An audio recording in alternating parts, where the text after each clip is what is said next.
Hi guys, welcome to பவிலாக்ஸ்.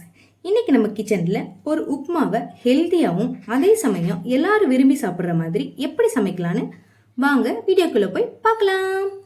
இதுக்கு தேவையான பொருட்கள்: ஒரு ஆனியன், 2 பீன்ஸ், ஒரு கேரட், ஒரு துண்டு இஞ்சி, 3 பச்சை மிளகா, கருவேப்பிலை, கொத்தமல்லி, தக்காளி, கொஞ்சம் பச்சை பட்டாணி, இதெல்லாம் தாங்க. இதுக்கப்புறம் கோதுமை ரவை, கொஞ்சம் துருவன தேங்காய், 2 டேபிள் ஸ்பூன் கடலைப்பருப்பு. இப்போது குக்கரை வச்சுட்டு ஸ்டவ் ஆன் பண்ணிக்கலாங்க. ஸ்டவ் ஆன் பண்ணதும் குக்கர் சூடாகிற வரைய வெயிட் பண்ணலாங்க. குக்கர் சூடானதுக்கப்புறம் இதுக்கு தேவையான அளவு ஆயில் ஊற்றிக்கலாங்க. 2 டேபிள் ஸ்பூன் நான் எண்ணெய் ஊற்றிருக்கேங்க.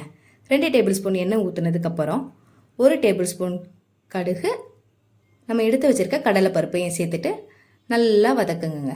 கடுகு நல்லா பொரிஞ்சு கடலைப்பருப்பு நல்லா செவந்து வர வரையா வதக்கணுங்க. நல்லா செவந்து வந்ததுக்கப்புறம் நம்ம எடுத்து வச்சுருக்க காயை சேர்க்க ஆரம்பிச்சிடலாங்க. ஃபஸ்ட்டு வெங்காயமும் பச்சை மிளகா, ஒரு துண்டு இஞ்சி, இது 3ஐயும் சேர்த்து நல்லா வதக்கலாங்க. இது 3 நல்லா வதங்குற அளவு வெயிட் பண்ணலாங்க. நல்லா வதங்கினதுக்கப்புறம் மற்ற காய் சேர்க்க ஆரம்பிச்சிடலாங்க. கேரட், பீன்ஸ், தக்காளி, கருவேப்பிலை, கொத்தமல்லி, அடுத்து நம்ம எடுத்து வச்சுருக்கிற பச்சை பட்டாணி, இதெல்லாம் சேர்த்துட்டு நல்லா கிளறி விடுங்க.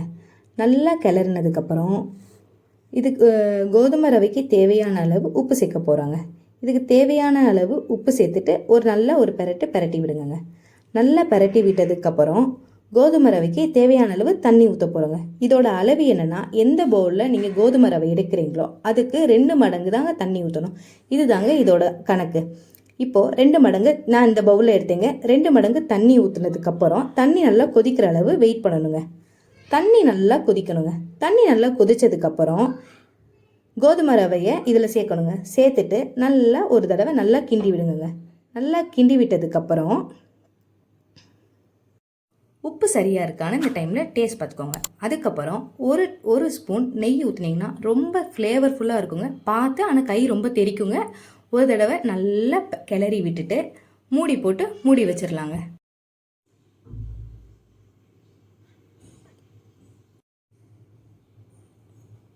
இப்போது குக்கரை முன்னதுக்கப்புறம் ஏர் இருக்குதான்னு செக் பண்ணிவிட்டு விசில் வச்சுருங்க. 5 minutes later.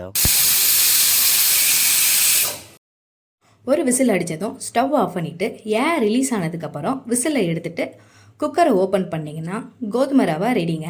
அதுக்கு முன்னாடி நம்ம ஏற்கனவே துருவி வச்சுருக்க தேங்காய் இருக்குல்லங்க, தேங்காவை எடுத்து தூவி விட்டுருங்க. தூவின தேங்காவை சேர்த்துட்டு நல்லா கிளறினீங்கன்னா அருமையான கோதுமை ரவை உப்புமா ரெடிங்க. இந்த வீடியோ உங்களுக்கு பிடிச்சிருந்துச்சுன்னா கண்டிப்பாக லைக் பண்ணுங்கள்.